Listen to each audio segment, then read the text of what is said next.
step away from the microphone. Good afternoon. My name is Neil Hunt. I'm the Chief Product Officer at Netflix, which may be one of the coolest jobs in the world. I get to hire really smart people who do some really great work on AWS Cloud and produce a service that millions of people get to enjoy and love. And this afternoon, I get to share some of the lessons I've learned with all of you guys. So let's start with, have I got the right audience here? How many of you are building or planning to build or trying to build global, web-scale, highly available, cloud-native applications using AWS? Oh, that's a relief, good. So the point of my talk is to wonder why it's so difficult to build systems that achieve the availability goals that we have in mind. How many of you achieve the availability goals you set for yourself or that your business needs? Well, I'm going to trade places with you because you can give the... I don't think we've ever quite achieved the goals we've set for ourselves. We certainly have relatively achievable goals, but we fail to achieve them. Now, why is that? I'd like to wonder why it is that most disciplines of engineering actually succeed and software engineering rarely does. And I think it's because of the rather repeatable, software is completely perfectly repeatable. It always does exactly what you tell it to do. And that tempts us. It encourages us. It requires us to build things that are amazingly complicated. And imagine if a physical artifact, a wire, never had a flaw in it, and it was as strong as it could possibly be. Imagine if a bolt never went rusty and you could trust its full strength. Think of the complexity of the bridge that you could build across a long river with those kinds of components. And now think about software engineering, where we do have bolts that don't rust, and we have wires that have no flaws. And so we can build massively complicated systems that stretch the limits of our creativity and imagination in a way that leads to inevitable failure. And so some of the lessons that I've learned through our team are ways to understand and contemplate the kinds of failure that software undergoes. It's not a rusty bolt, and it's not a flawed wire, and it doesn't allow us to build infinitely long bridges, but it does allow us to build very complicated systems, and sometimes we can get it right and make it work. So 2008, 5 years ago, Netflix was a monolithic Java app running against an Oracle database in our own data center. And at that time, Netflix was fundamentally a disk shipping business, and we were just beginning to launch a streaming service. Now, of course, there's an important difference there. A disk that you have at home is always available for your enjoyment, but a streaming service that isn't up can't deliver value to its customers. And so we were transitioning in 2008 to a new higher level of requirements in terms of availability.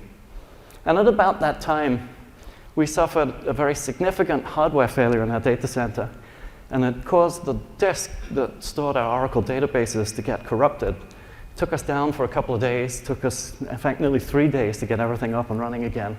And it was a big embarrassment. And it made me realize that we had to do a lot of engineering work to build in the kinds of robustness and redundancy necessary to achieve the availability levels that we were trying to get to over the next few years as we launched into streaming in a big way. So we thought if we were going to go through all that engineering work, we shouldn't do it in our own data center. We should take advantage of Amazon's brand new AWS cloud. And so we set out to build that system. And I have an interesting anecdote here. The first page that we moved from our data center into the cloud was the jobs page. And but it's important that we had to retrain ourselves. We had to retrain all of our engineering skills and disciplines, or rehire those skills and disciplines to bring in a different skill set, very different from what we'd been used to in building our application in our data center to building on the new abstraction layer that was AWS. And along the way, we've learned a lot of stuff. And ironically, the jobs page has migrated back out of AWS, and we do different things with it now. But we're now 5 years later, and about 10 times as much traffic, and we're almost 100% in AWS, at nearly the same kind of cost profile as we were in our data center back in 2008. So I wanted to share with you this afternoon some of the lessons we've learned about how that stuff works. And so I'm thinking about systems that are web scale, global, highly available, consumer facing. What do these things mean? Web scale, millions of transactions, millions of customers. With web scale, you have both the need and the resources to be able to reach for the kinds of work that we need to do to make the robustness and redundancy and availability we care about. A global business, a business that serves customers around the world, is at peak time somewhere in the world at all times. So there's no good time to take a downtime for database maintenance, a backup, a schema change. So we better think about different ways to do that. In fact, highly available systems are always pushed live and are never down by design. And customer-facing systems are systems that we iterate continuously. We want to continue making changes and improvements to deliver the new features and benefits that our consumers care about. And those changes, infinite sources of bugs and misfeatures and failures and faults that help to make it hard to achieve the goals we care for ourselves. And then finally, cloud native. I'm not talking about an application that we forklift into the cloud from its old architecture and then try to layer on redundancy afterwards. I'm talking about how do we build something from the ground up using the primitives that AWS gives us in order to build that kind of redundancy in from the first place. So I have a chart here that I'm going to build all the way because it's easier to talk to when it's all set up. This talks about scale and speed of change. And so many of us start our careers building things in the bottom quadrant there, enterprise IT apps. We build a thing, it can be reasonably complicated, but it doesn't serve millions of customers. It serves hundreds or thousands of customers. And the changes happen on a monthly basis or maybe a weekly basis. And fundamentally, it's not that difficult to get everything to work. And once it's working, it tends to stay working because it's not growing rapidly and it's not changing rapidly. And so that's pretty easy. Now, as we move up the left axis, the scale axis, we need to deploy that application on more and more hardware. And every time we scale up the amount of hardware, we introduce new opportunities for the hardware to fail. And up the left axis, an application, perhaps a telco application, for example, that has huge scale, but the requirements don't change tremendously much. The major source of failure is from hardware faults. Large, complex hardware systems, something always goes wrong, and that's the major source of failure that happens here. If instead we progress along the bottom axis, it's all about rate of change. Think of the startup that's learning what its customers need, learning what its business needs, and adding those features and those capabilities every day. And every one of those changes is a new opportunity to introduce a fault or a failure. And so the major source of failure in this case is software faults, software bugs, code errors. And then as we get to web scale, millions of subscribers, rapid iteration, lots of change, lots of hardware, it's hard to keep anything running at all. In fact, it's pretty surprising that any of us do keep our applications running. And so that's the space I really want to talk about here. So back in 2008, when we set off to migrate our stuff to Amazon's cloud, I set out 3 goals. I wanted to achieve availability, scale, and performance. And I want to touch on what each of those goals means, starting with performance. So today, imagine you're starting Netflix, and it takes 5 or 10 or 20 seconds for that application to come up on your TV, or for that homepage to load. If I can reduce that startup time by 1 second by having a higher performance infrastructure behind it, the scale that applies to is just mind-boggling. That could save 1 human lifetime and save time every day. That's a lot of time. I mean, that doesn't perhaps resonate very much, but it helps me to win more moments of truth. And a moment of truth for Netflix is when a customer sits down in front of the TV and they think, well, we're gonna watch Netflix tonight, or we're gonna flip to linear TV and watch NBC or watch HBO. And the moment of truth is that 10, 20, 30, 50, 60 seconds when they sit down in front of that TV and I have 10, 20 titles to show them to see if I can grab their attention, say, this is something you ought to watch tonight. And if I can grab their attention in that 10 or 20 seconds, then maybe I have value delivered. And if I don't find anything that grabs their attention immediately, then they're perhaps flipped over to HBO and watching something else instead. And we've lost that customer for tonight and maybe tomorrow night as well. So if I can shave 1 second off that startup time, that gives me more chance to win that moment of truth.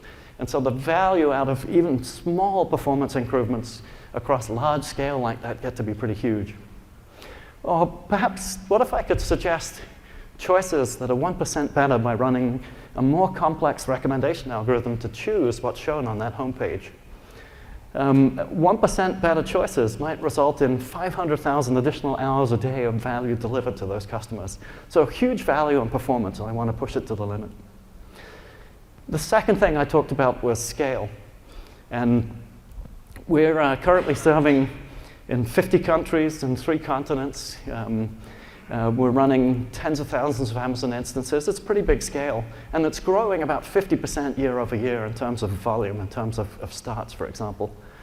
And in spite of all of that scale, we're not talking about massive cost. The magnitude, at least, of the cost here is in the magnitude of about 1/10 of a penny per start. And rough orders of magnitude, the content cost is 10 or 100 times as much as that. So it's definitely a thing that we can afford to spend money on to get right. Availability, then, is sort of really the topic of my talk. And I thought about what was appropriate, and I thought, well, can we achieve better than the 2.5 to 3 nines that we'd been achieving in 2008? Can we achieve 3.5 or 4 nines? Well, what that means today is a downtime of less than about 3 minutes a quarter in terms of being able to survive at peak time. It means that we deliver about 10 billion starts a quarter, and we only suffer about 1 million failures.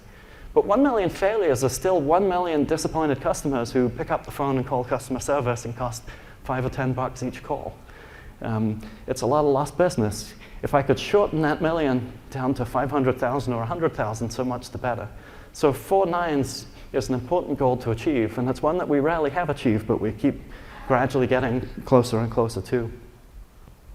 And of course, availability is compound. So if I have 2 subsystems, each of which has 99.99% availability, and they're independent, then my overall system is 99.99 squared. And if I have 1,000 subsystems, which is a pretty fair description of the Netflix architecture, then I've only got about 90% availability out of subsystems that have 4 nines of availability.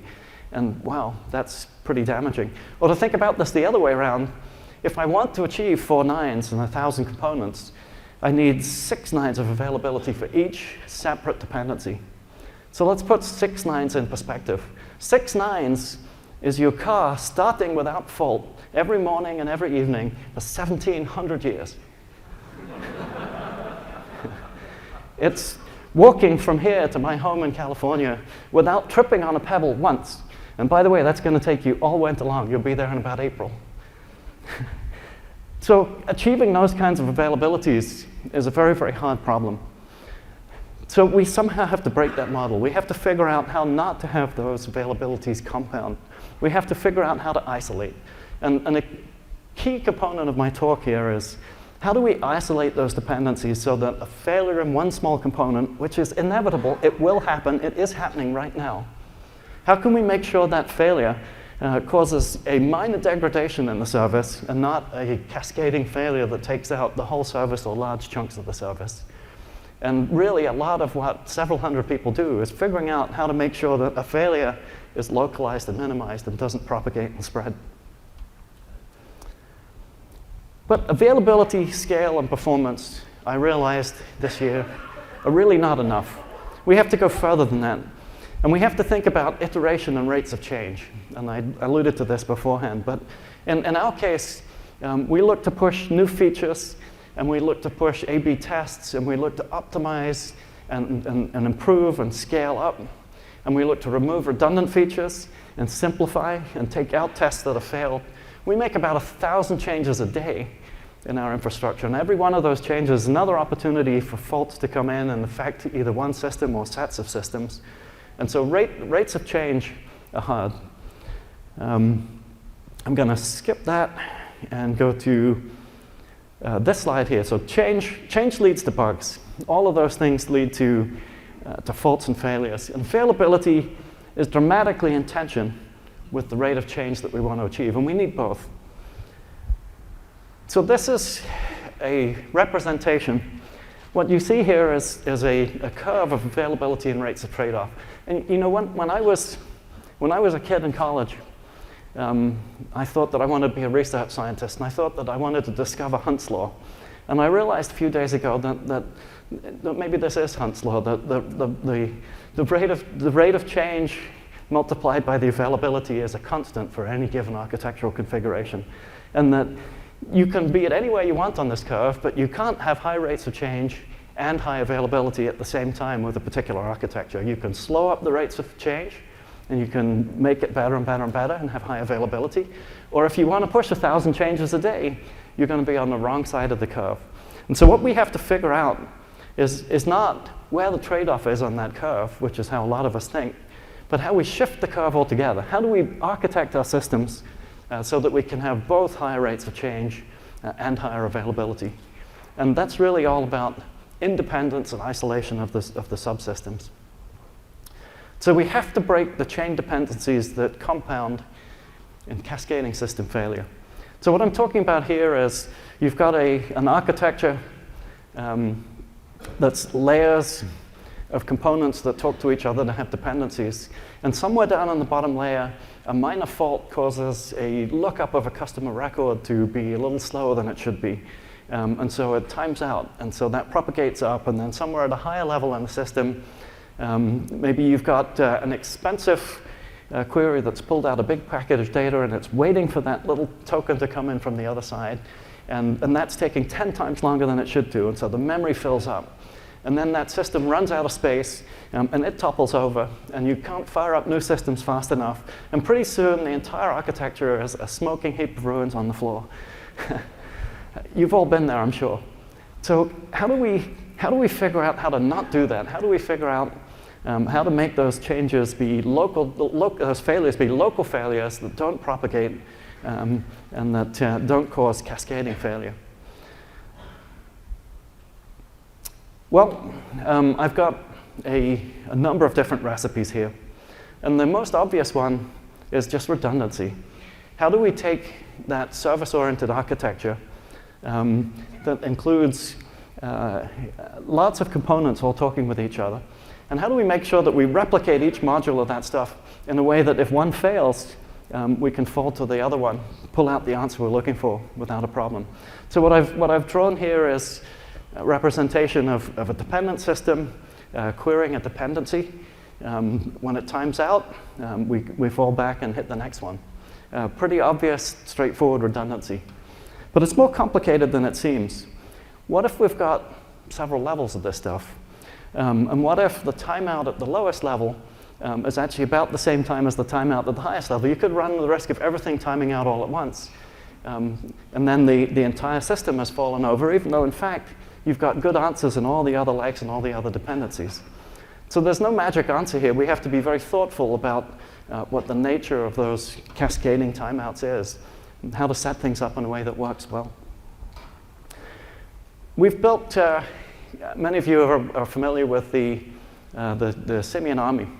And one of the important monkeys in the simian army is the latency monkey. And the latency monkey we apply to modulating these connections in a way that we can test what happens if a latency gets much longer than it should be. So what we have found often is that we've built in those timeouts, we've built in those fallback answers, but unless we've tested them, we find that they cascade in an unfortunate way. And it leads to unexpected system behavior overall. So it's super important for us to continue to apply latency monkey, to measure and evaluate the impact of failures of subsystems, making sure that they don't propagate and that we get degraded behavior instead of cascading failure all the way through. So what if it's actually not a hardware problem? It's not a particular instance that's maybe fallen over or getting slow. But what if it's a software bug in that instance instead? And in fact, for this particular query, whatever instance we query, we're going to get the same failure. Well, the solution to that maybe is that when we start to see repeating failures all of the same pattern, we need to start not querying the dependent system, but to fall back to a default answer. And can we do that reliably? A default answer might be a non-personalized solution, or it might be an answer that says, maybe I'm querying, is this person a valid customer paid up? And the answer might be, the default answer might be yes. It might be safer to assume that they're a paid up customer and give them service once in a million or once in 10,000 times than it is to fail out and have the system fail altogether. So we have to be very thoughtful about what those default answers are in a way that gives us degraded performance instead of cascading failure. And we have to be thoughtful about when to substitute those default answers in. That's another strategy that's important in this kind of system. Software failures often are hard to find in unit test. They often don't manifest until you start putting a system under load. So another tool that we have in our arsenal here is what we call the canary push. We'll take a new code version of a particular service, and we'll push that live in just 1 or 10 instances as part of the live cloud. And then we start to see real load hit that canary instance. And that gives us an opportunity to evaluate the stability of the canary in real production systems. And if the canary is bad, we can observe that from the metrics of the connection, and we can take it back out of service and fix it. And if the canary is good, then we know we can move to the next level of deploying more widely. So deploying more widely, we use a technology we call the RedBlack push.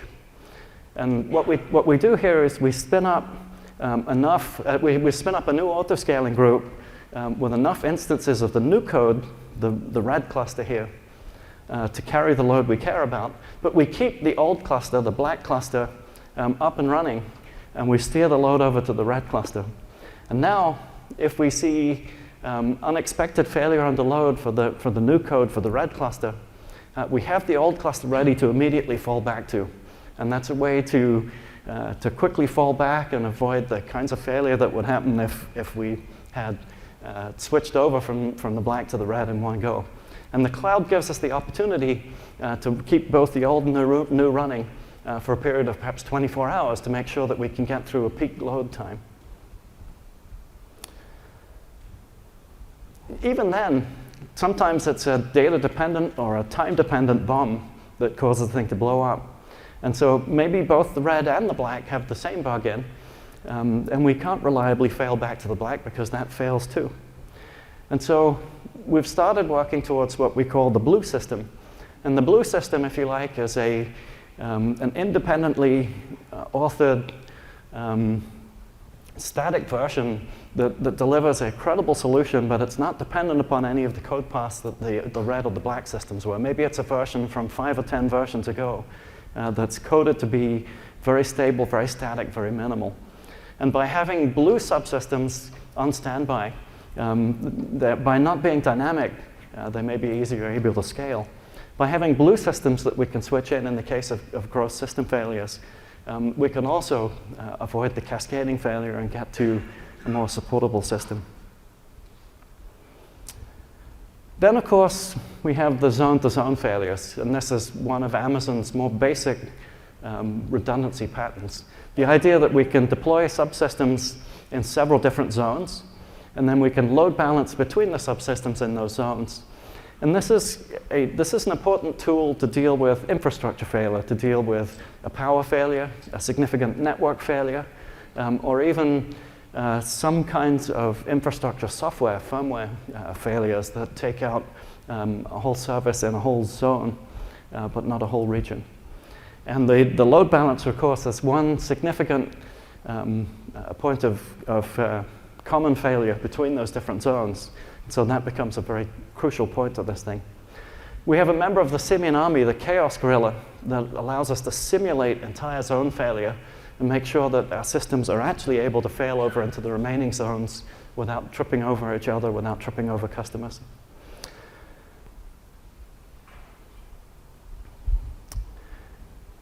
The common failure modes of things like Elastic Load Balancer and the opportunity for things like code pushes to load balancers or code pushes to shared infrastructure across a whole region mean that sometimes more than a zone can fail. In fact, a whole region can fail. And it's not only infrastructure, it's also sometimes our code. If we've written code that has dependencies that span an entire region, maybe it's impossible to run a region without having consistent code in it. But we can run different regions with old and new code over a period of 24 to 48 hours of difference. And we can survive something like a load balancer failure in one region by failing to another region as well. And so this is a pattern that we've embraced this year. We've started to bring up US East and US West, and we now service half our customers out of each of those. We use DNS to split the country down the middle and send about half the load in each direction. And in the case of an entire region failing, in the space of half an hour, 15 minutes to half an hour to an hour, we can switch all the customers on the other side of the country over to the region that's still up and running. A key observation here is that we have to be super careful about how we deploy across those regions. We need to make sure that our deployment tools deploy new code first to a canary, then to a RedBlack push, then to a region. And only if the region has survived for some number of hours do we start moving over to the other region and bring that up to the same state as well. So there's a lot of different tracking of stuff that goes on here in order to make sure that we keep all that consistent. Chaos Kong is our Simian army member that simulates region isolation. We had anticipated that we would not run Chaos Kong on our brand new multi-region hot failover system this year. We would wait until we got to next year. And then fate came along, and we did in fact have a region failure. And I'm happy to report that the failover worked as planned, even though it was in a system that was really only about a week or two old. And we were able to survive the West Coast region failing out and switch all the customers from the West Coast back to the East Coast region as well. To date, that pattern is only used in the US. We haven't yet taken our European operations to be multi-region. We have to figure out how to fail our European operations over to the Amazon East Coast data center. I think that's probably the model we need to do there. So in thinking where we got to here, there's a variety of different tools.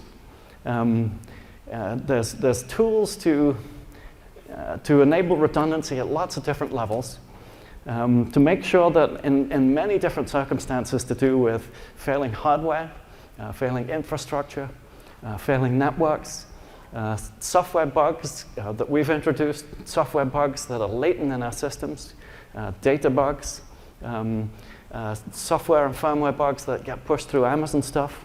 There's a pattern for each of these things that helps us build systems that don't cascade and fail, but which degrade slowly instead.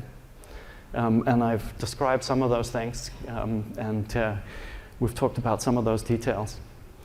So I wanted to sort of bring us to kind of a conclusion here with a key observation from my perspective. When we see a failure, when I see a failure and I look at my team, it's important to do the postmortem to figure out what went wrong. Why did it fail? What can we do better next time?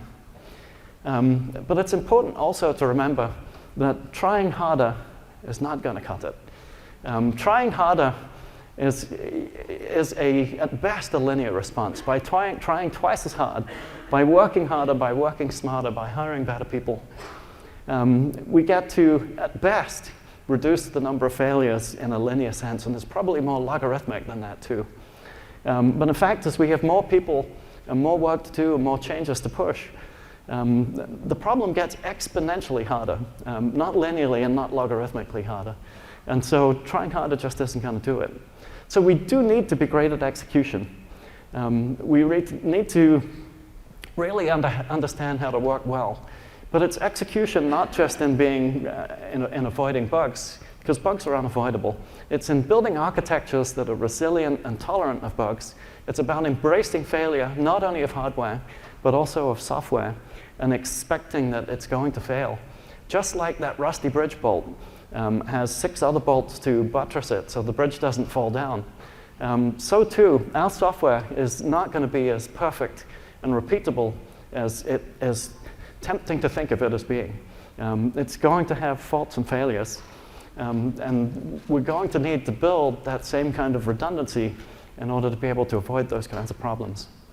And so instead of me pounding the table and threatening to fire the person who caused the problem, I have to be thoughtful about what systemic problem caused us to build an architecture where that one fault that somebody introduced could cause a significant failure. And you know, we struggled. Many of you may have noticed that we released a pretty significant upgrade today, new TV experience. And just last night, we had one of these cascading failures at just the most inopportune moment. It's absolutely unbelievable. And it turned out that it was a bunch of image assets for glyphs and buttons stored on a NetApp server back in our old data center that we had all forgotten even existed. How can we have a dependency like that we haven't figured out? It's just unimaginable. And yet, the truth is that we've built massively complicated systems with thousands or tens of thousands of components, and it's very, very hard to get those right. And so this evening, I won't be going home and looking for a head. I'll be going home and looking to how do we get better at tracking those kinds of dependencies? How do we get better at thinking about how to do it differently? How to build those 6 bolts instead of 1 to hold that bridge span together? And so that's the story I wanted to share with you today. And I'm sure there's going to be a bunch of interesting questions. I'm interested to learn what architectural features you guys have figured out to ensure availability, scale, and performance at rapid rates of change in those cloud-native, global, highly available systems that we're all trying to build. Questions? There's mics here if you want to run to a mic, or you can shout out and I'll repeat. What caused your region to go out? Say again? What caused the region level failure? What caused the region level failure? We've had occasional troubles with ELB, Elastic Load Balancer, that of course is necessarily shared between zones. So that was our Christmas Eve failure, for example, was an ELB failure. Pretty comfortable that architectural changes and software changes have made that less likely. The region failure we had back a few weeks ago that we were successfully able to recover from was in part an Amazon network failure, and it was in large part a software failure on our side that caused that to cascade and ripple through. And so in that case, it's hard to blame Amazon. It's easy to blame Amazon too, right? Because their server should be perfect, but their server's going to have bugs and faults and failures too. And the buck stops here. We have to engineer and architect in a way that makes us resilient to all of those kinds of failure. The hardware will fail, the zones will fail, the regions will fail, and we just have to figure out how to build around that. It's just like the bridge building. The bolts will go rusty, the wind will blow at a high speed, and the snow will fall on the wrong side of the highway. And so I think there's from every failure, there's a lesson to be learned about how to build things that are more resilient. So I'm curious because often when we talk about rapid rates of change and agile software, most people talk about the web tier or the UI, and that seems to be an order of magnitude easier than data tiers moving at that speed, especially when we start talking about data being denormalized. Often when you change the code, all of the data needs to change. I wonder if you run into those sorts of challenges, and what do you do about them? Like data schemas changing, code changing that changes data, and how do you change rapidly when the data needs to change? How do we change rapidly when the data needs to change? Well, I didn't talk much about what cloud native means to me.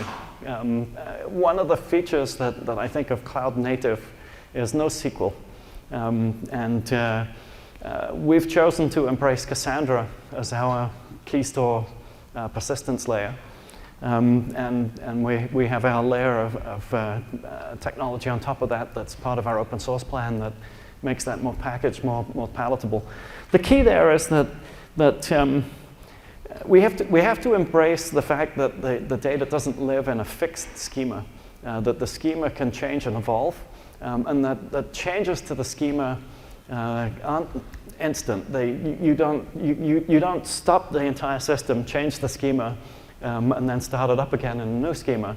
The schema change happens over a period. The schema change happens as the data is updated over a period of hours, days, or months, and that we have to architect our systems to be able to deal with the old and the new at the same time, be able to update the old to the new as it touches it, and move forward on that basis.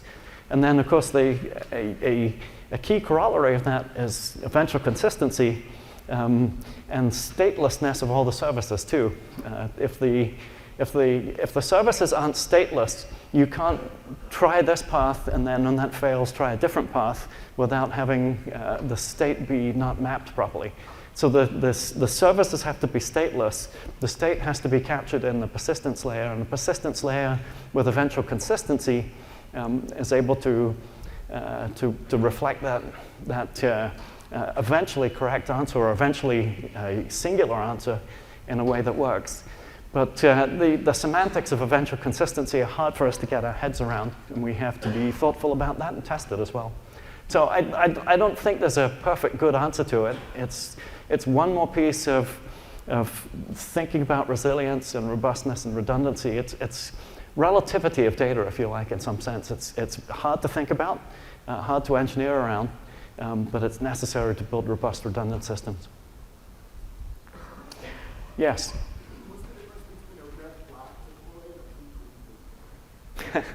I'm not sure what a blue-green deploy is. I had a blue system and a red-black system. So red-black is version 91 and version 92. And we run version 92 as the red system, and we see it through peak time.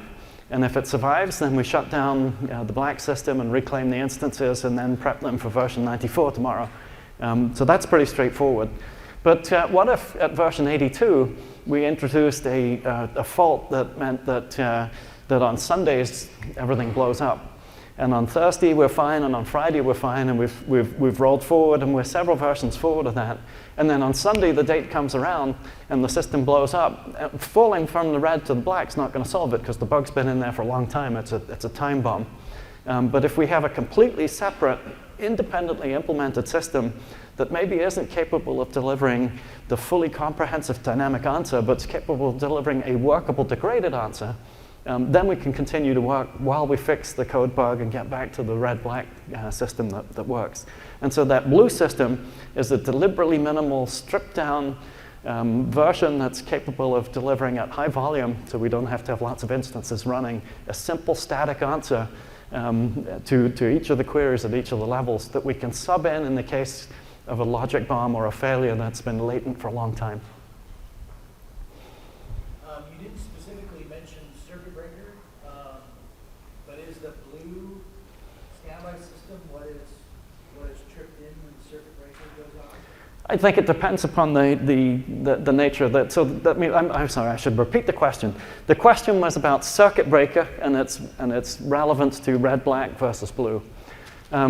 Circuit breaker is one of the components that helps us to avoid pounding and pounding and pounding a system that's decaying. It causes the upstream systems to stop pounding the downstream system, and the upstream systems to start defaulting to a degraded behavior instead. one of the possible responses for a circuit breaker is to sub in a blue system at the right level. Another response is to sub in a completely canned default answer, which was the pattern 2 before the blue that comes along. We have to figure out what the right answer is. Circuit breaker is one tool that helps us to avoid the pounding that happens that could cause cascading failure. So, with cloud native and that thinking, you almost have the benefit of a blank sheet of paper. If you had, a different job at a different company, an enterprise, and there's just all legacy stuff going on. Do you have thoughts or guidance about how you can get people to get their head around that cloud native thinking, even though there's a whole different world that's going away? So the question is cloud native. Netflix had the luxury of a blank sheet of paper. The question, I suppose, is, and that we could start from scratch. And if we didn't have the luxury of a blank sheet of paper, how would we get there? That's a tough one. Maybe resume writing is a good start. Netflix is hiring.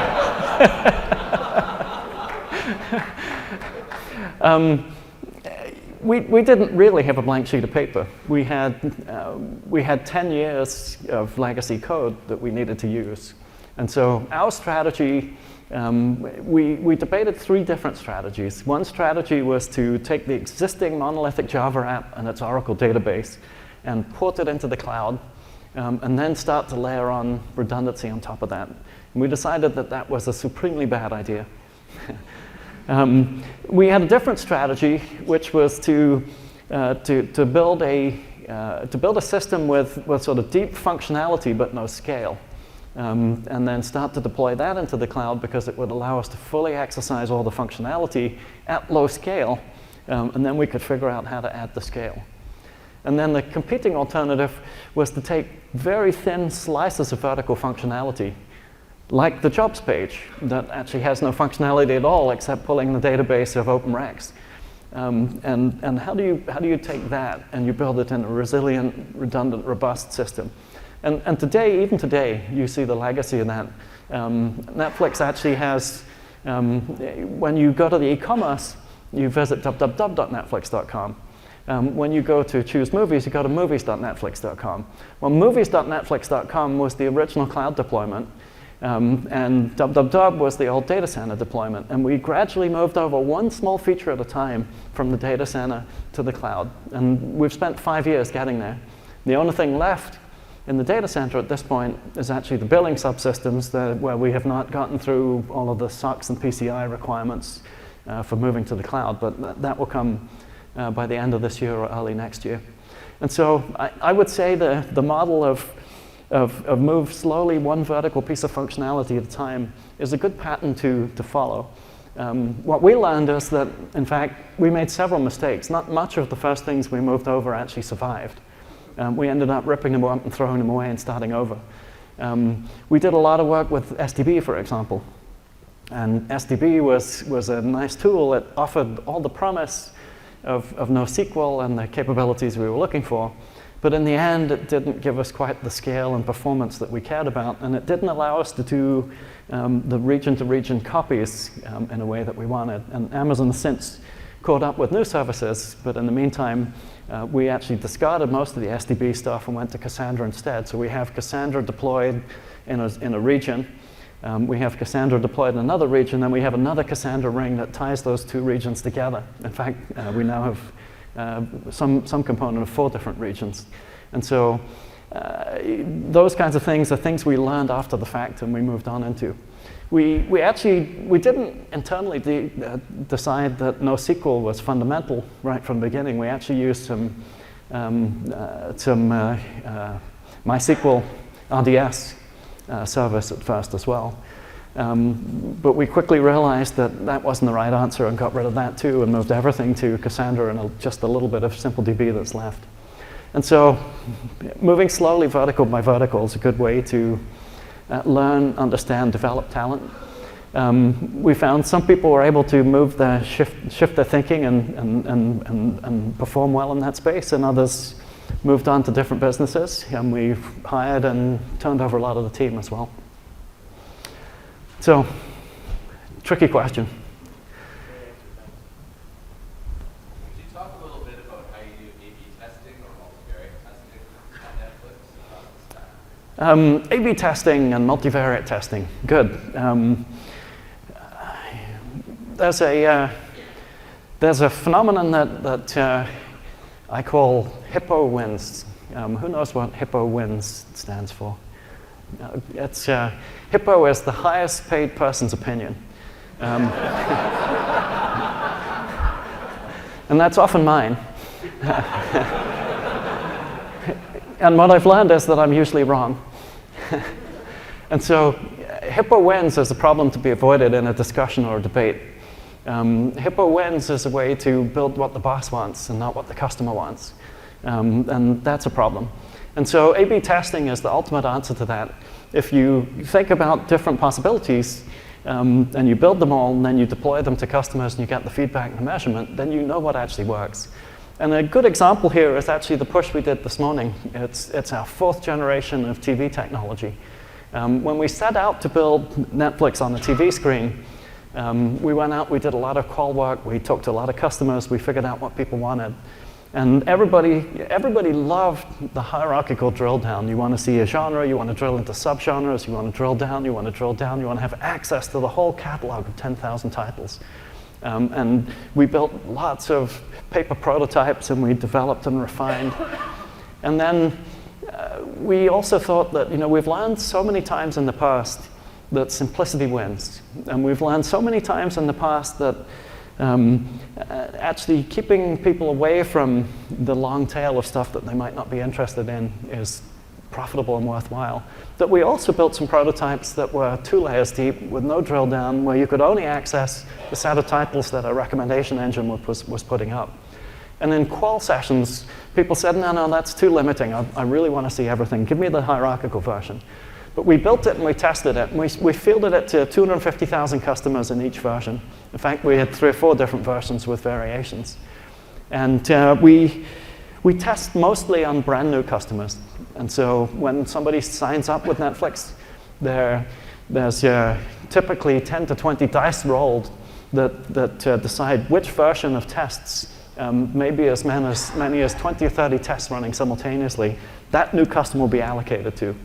And in this case, customers were round robin, randomly allocated to the flat or the hierarchical or the other experience. And then after a month or 2 or 3 or 6 months, we get to look at the statistics. Who's retained well? Who's watched the most? Where did they discover the things they watch? And we get to look at those variations and differences and decide that that one is not what people said they wanted, but it's the one they responded to the best. And that's the one we'll roll with. There's a lot of stuff that goes along with that. It's expensive to build 6 different versions that are slightly different and measure. And so we try to capture the essence of what we're trying to test and build a minimum viable product, field it, deploy it, and test it, read the results, and then polish it up and launch the one that wins. Often we find that building 6 different versions to scale effectively is hard. But maybe at 250,000 customers, we don't have to scale it. We can build a crude, simple version and rely on just overspending on the hardware to run it. But then when we find the winner, we discard the 5 that don't work, and then we scale up, we do the engineering work to make it efficient and effective and perform well. And then that's what we get to roll out. So there's lots of learning, who to test with, what to do with existing members. Existing members respond very differently to brand new members. They have learned behavior. Often they dislike the new thing that's actually better because it's different. People dislike change. And so how do you migrate existing customers from something they like to something that's actually better, as proven by the measurements on new customers, without making them feel betrayed and left behind? How do you provide bridge features? How do you test those bridge features? So testing is something that we've spent a decade figuring out, and we still figure out every day. We learn new things about how to test effectively and get to better answers more quickly and more efficiently. Technology-wise, is there anything you can mention that's really helped you, or is it all just custom stuff? technology-wise, what do we do for A/B testing? There's a fair amount of systems that we've built from the ground up that are the A/B allocator, the A/B test store, all of the metrics logging stuff. I mean, big data is a hot topic, but if you're going to track metrics, you better make sure that every single metric you track is tagged with the test allocation of all the customers who are generating that metric, so that you can slice every datum by the test characteristics you're looking at. Because what happens is the product manager is looking at the test results, something not quite understandable, and they want to delve into this metric, and then they want to delve into that metric, and then they want to delve into the next one. And unless you can disaggregate it by the test cell, you're not going to be able to answer the questions they have in mind. And so there's a lot of setup in terms of making sure that you can tag and qualify the data all the way through the system. Yes? Do you leverage your RedBlack deployments as part of A/B testing? Do we leverage A/Black deployments as part of A/B testing? No, a little bit the other way around. We often use, so what often happens is that we'll build the new test subsystems, and we'll deploy them turned off. So we have the ability to keep the allocator at 0, and we'll deploy the system, and then at off-peak time, we'll turn it on for a few percentage and start to allocate a few people, and get to see the behavior and the outcomes. And then if we like that, we'll dial it up to 5% or 10%. Often what happens is that in the first 2 or 5%, we find that the test wasn't implemented properly, and it's not delivering the functionality we really expected, or it's not scaling well, or it's not performing well. And then we're able to turn the test off, fix the problem, deploy it again, and then dial up the scale again. So I would say the A/B test mechanism is another vehicle we use to help achieve the scale and availability that we need. Yes? Can you speak to the granularity of the RedBlack on kind of the component level? You know, kind of how many components you have the flexibility to deploy for that RedBlack? The granularity of the RedBlack deployment at the component level. I would say that the tools exist to deploy it at any level that we choose to deploy it at. There's a challenge with getting people to use all the tools all the time. If you've successfully deployed a piece of simple software 10 or 100 times without having a problem, then the complexity of going through the RedBlack deployment and waiting and then deploying it in the next region, then waiting and deploying it again, it feels onerous and challenging, and it feels like it's slowing down progress and forward motion. And so people are tempted to sidestep the process and to launch the thing directly. And then one day, of course, they do launch failure and it's a problem. You have to sort of step back and get people to think again, there really is value to this thing. The cascading failures thing is important.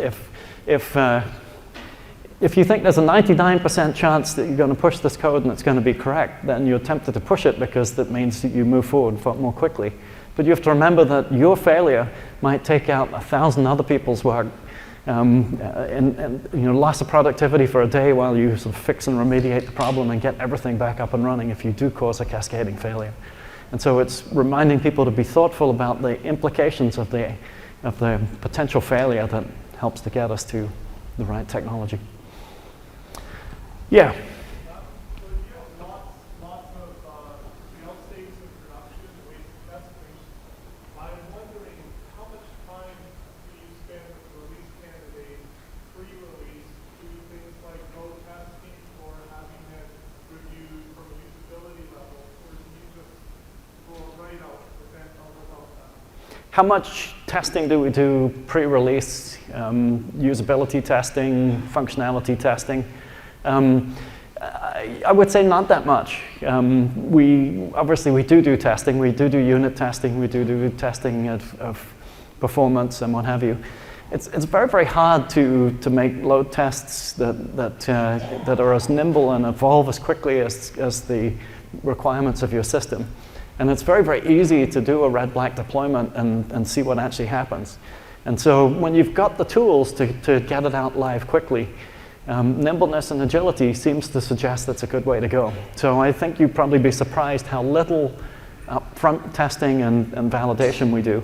We're pretty serious about code reviews and thinking carefully about what you're about to do. But then trying to build lots of comprehensive tests, and particularly load tests, that's not very profitable. We just push the thing out with the ability to turn it off and roll it back quickly through a RedBlack deployment or through turning off an A/B test.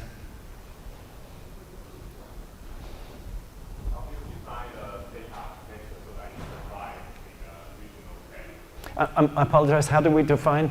How do you define the data architecture so that it survives in the regional failure? How do we define the data architecture so it survives in a regional failure? We use Cassandra in the region, and then we have a next tier of Cassandra that replicates the important data from that region to another region. Not all data is replicated, but the data that's necessary to provide service for a customer that fails from one region to the other, that's copied across. And so that higher level Cassandra ring keeps the opposite region version within a second or two of what's over here. And that means that if there's a failure, you can fault back to the other region and essentially get the same data right away. So that there really is no giant problem there. The only concern potentially happens when you've pushed a piece of code in one region that effectively changes the data representation, the schema, and that schema starts to replicate into the other region, and when you fail over to the other region, you've got old code there that doesn't expect that data. So we have to be thoughtful about forward and backward compatibility of the data structures in the persistence store. Just room for about one or two more questions, I think. Yeah. So you have a lot of components that comprise your system. Do you have an estimate of how many ship a new version each week? Or what's like the How many? How many of these components release a new version each week or month? Or like what's the average? We have a lot of components. Do we have an estimate of how many ship each month? I would say that in round figures, about 1,000 components. Most of them are evolving at least weekly. Most of those components have a team that owns a bunch of them that iterates and evolves them pretty quickly. I'm told that our tracking system does reveal sort of upwards of 1,000 changes a day, so there's certainly lots of activity going on. And that certainly is a big driver of instability too. In the back. I'm sorry, you want to run to the mic there? Sorry. So does your RedBlack deployment present a bottleneck as you're waiting to verify that it's correct? You said in some cases it was 24 hours. Does that mean no one else can deploy in that time period? Does the RedBlack deployment present a bottleneck? Nobody else can use that window of time. It does mean that you have to designate your regions in a sequence so that all the changes ripple down in the same order. You can't have changes rippling across the thing and if they depend upon each other. But there's no reason that you can't push to the East Coast first and then the West Coast, and then before you've got to the West Coast with this change, you can push the dependent change and then the next dependent change, and then it all ripples down in order. It's certainly it's not foolproof, and it requires thought and care and attention, but it doesn't block you indefinitely. Otherwise, you wouldn't be able to make any progress at all. Thanks. How many developers do you have at Netflix? Do you know? That's a good question. The whole team is about 800-ish, something like that, and that includes product managers, and it includes the metadata authors, and it includes the taggers. That's one of the coolest jobs, actually, is watching movies to decide whether they're gritty or they feature a strong female lead. But I don't actually know exactly how many development engineers, but think maybe a half. Is that Uber traffic cop for all the changes, or the change for deployed at base? I'm sorry, is there an Uber traffic cop?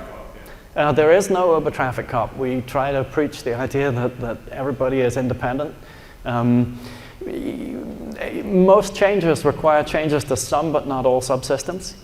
So often there's an engineering manager or product manager who acts as the coordinator for a set of changes to make sure that the changes to the 5 or the 10 or the 20 systems happen in the right order. But they're not necessarily synchronized with everything else.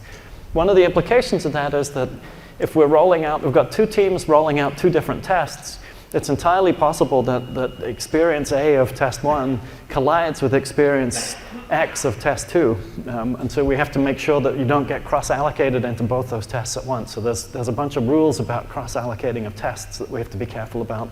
Other than the test cross-allocation, no, we just let things run on each individual pace. So that's the way we get to scale with a large number of engineers all working together. Yeah. How do you handle devs and ops? Do you have to separate development and operations? DevOps. How do we handle DevOps? We by and large, each team is responsible for their own operations, and there's a core team that provides a lot of the engineering functions and services to make that realistic. But when the component fails, there's somebody on the team that authored that component is on the page of duty to respond to the failure and make sure that it's fixed and resolved quickly. Okay, but you have a core team that provides core infrastructure services more in Yes, I mean there's a core team that sort of takes point on figuring out who to call. And that does the immediate resilience, the immediate shutting off of subsystems or failing over to a different region. But then it's, okay, who do we get in to really fix the problem? Last question. You mentioned that you did release 6 weekly. What development practices do you use to Scrum? If it's sprints, how long are sprints? Each team decides its own process. And so there is no standard at all. There are some standard tools that people have and use. Even that's not particularly standard. We use Git, we use Perforce, we use different interfaces. It's a complete mix. We practice the notion of freedom and responsibility in that's freedom to choose the best tools for the kind of work that each team is doing, and responsibility to use it carefully and not trip everybody else up. And I'd say that we learn a lot by having different teams do it in different ways and then sort of figuring out what's best practice and then spreading that around. Okay, well, thanks very much. I hope that was useful.